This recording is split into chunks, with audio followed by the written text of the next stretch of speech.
Hello Theater 2. Today I will be teaching some basic stage combat. Most important things in stage combat: consent, eye contact, safety. Alright, so first things first, for consent. May I have a volunteer? Oh. Person in the red hair. I don't consent to this. I consent to this. You consent to this. Yes, I do. You see, we have to have consent. So, when we start, we're going to begin with simple pushes. When you push somebody, it is important that the hands are in the right shape. You don't want rigid hands that'll dig into them, but you don't want full force hands. You want what we call bunny paws. Now, we always start at a 1 on a scale to 10. So, do you consent to being pushed lightly? Yes, I consent. You want to touch not quite below, just below the collarbone where it could hurt, but on the abs, the muscles there. Did that feel okay? Yes. You see how he barely stepped back? If you did not see it, please alter the recording device.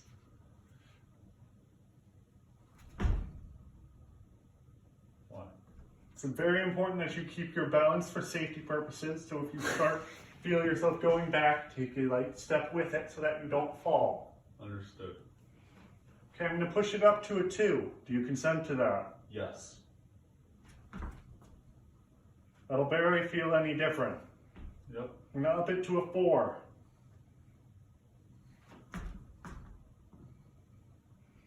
Now, he's going to do that to me.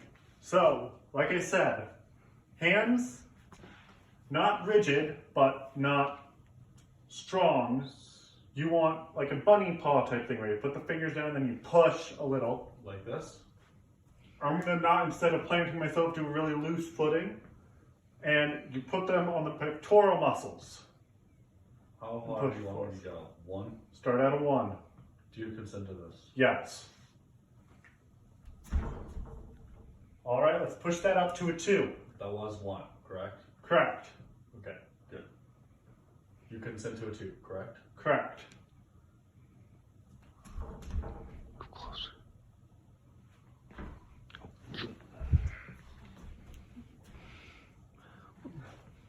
Alrighty.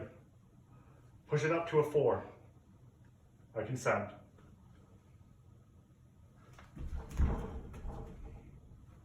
Alrighty, so that's the basic push.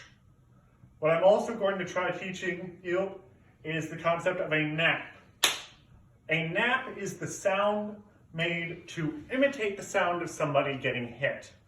The nap can be done by the person who is supposedly hitting, or by the person who is supposedly getting hit. Which, we have 3 major kinds of naps. The body nap, the clap nap, and the slip nap. All of them are typically used for different techniques. What I am going to show you at first is the body nap, which is used for a jab, often. So, for this, there are some very important concepts. You can sit down for now.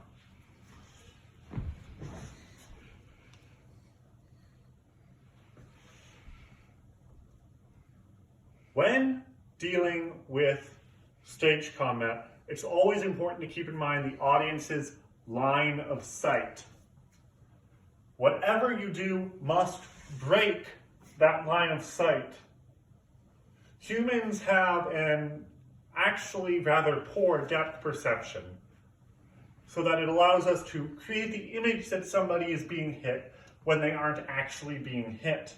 So the techniques are not actually what you would imagine them being. For instance, a hook is this, not this. Or a slap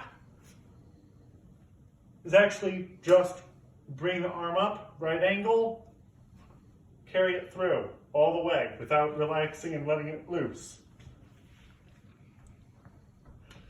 For some demonstrations of these and the naps that go along with them, the body nap, the clap nap, and the slip nap, I would like to ask my volunteer to come up here again.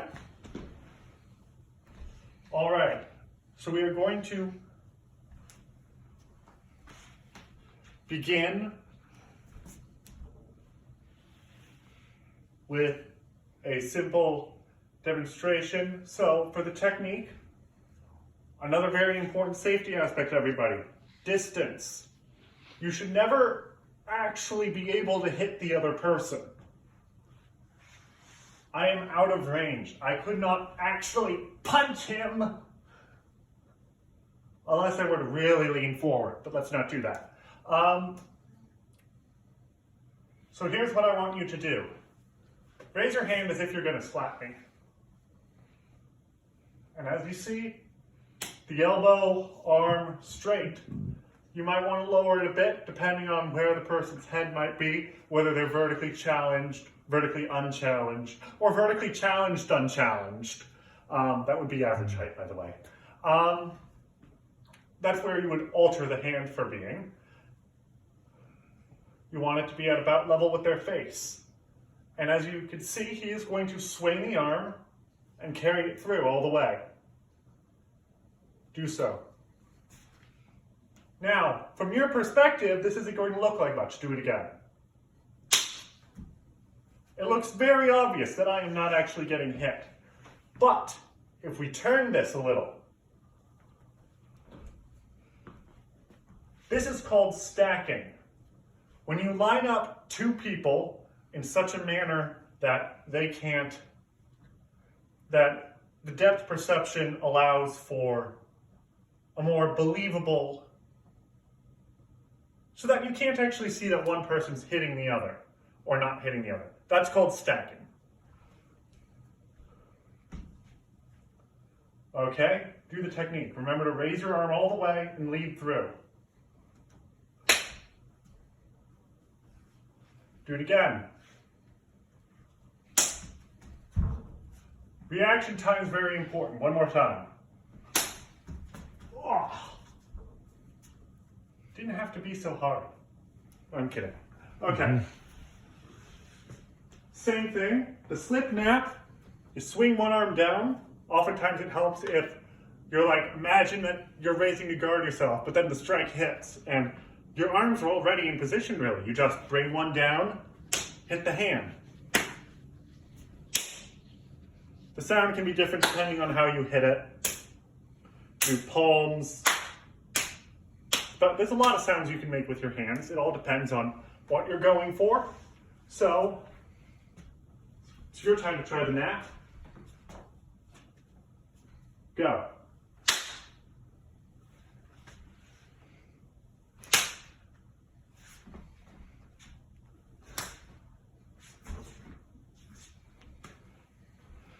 And if you were really trying to fool the camera, you would then let the arm carry through a little as if you'd actually slapped him. But this is just for teaching purposes. So, whenever you see somebody practicing unsafe stage combat, there's a term that we have for that. Our term for stage combat safety is balance, line of sight, eye contact, and distance. So balance, it's always important that you have your balance. Even if you're just on one foot, you must be balanced during stage combat, because this isn't like a fight where you're supposed to be moving around agile. You're supposed to know what the other person's doing. This is pre-planned. This isn't some unsafe fight. So you're balanced, you're ready. Even if you're faking unbalanced, you are balanced. And so there's balance. Line of sight is also important. Line of sight could be your line of sight. Like, can the other person see you doing the technique? Because that's kind of important. But also, it's the line of sight of the audience. you want to make sure that they can see nothing that would make it seem unrealistic. There is also eye contact. Now, don't ask me why, but when we use this acronym, we use two O's there. We didn't want it to say bled, we wanted it to say blood. So you see somebody practicing unsafe stage combat, you yell blood. Somebody really wanted it to be blood. And so the two O's are for eyes. You should always have eye contact with the person during a scene partner skirmish. So if you're really about to do techniques, you should have eye contact with them. Unless this is a pre-planned choreography where, let's say, it's coming in from behind. And then finally, D, distance. As I showed you earlier, I should never actually be within punching distance or slapping distance if I'm doing hand techniques. If I'm doing leg techniques, I should never actually be in distance with him. So, along with that, I would like to finally show you the body nap. Now, the body nap is relatively simple.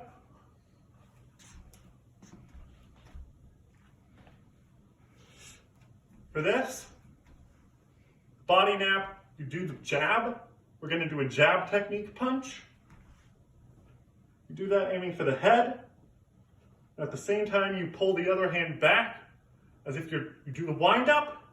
You pull the hand back, and this hand thumps. You want it to hit muscles like a gorilla. I can see how close you are to laughing, and that's fine.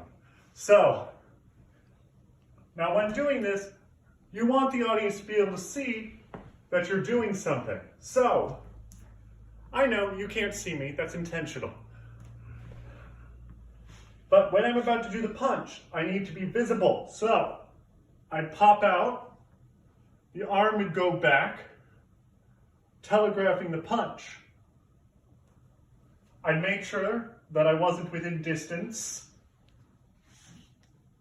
And then I'd do the punch, and he would react as if he was getting hit.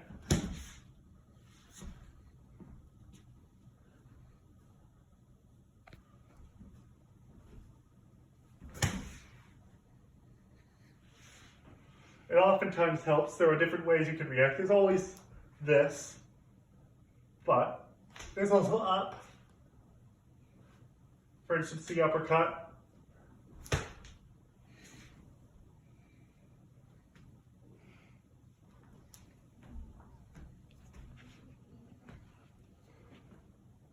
But you guys probably weren't able to see that, were you? But that's all I want to cover right now with my volunteer. And really briefly, I want to show you guys the back fall. This is one of the more common falls in stage combat. Probably the most common fall because it's the easiest to teach. Stage combat, we spend a lot of time learning how to fall properly because most of the injuries happen when people fall improperly and get themselves hurt. Now, the last thing you want to do ever on a fall is try and stop it with your knees. Last thing you want to do is let your knees or your elbows take all the impact.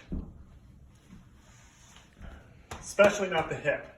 What you want to do for a back fall, when we fall backwards, one leg goes back.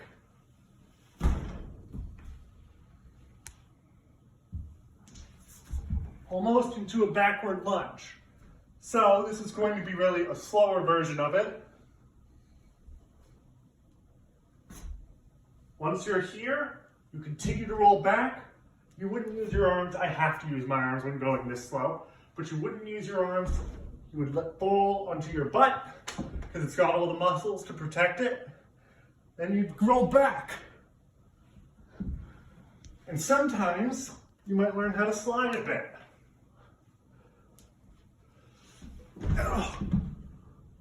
Oh, no, not really, but. And there are other falls when you fall forward, you do a break. You come down.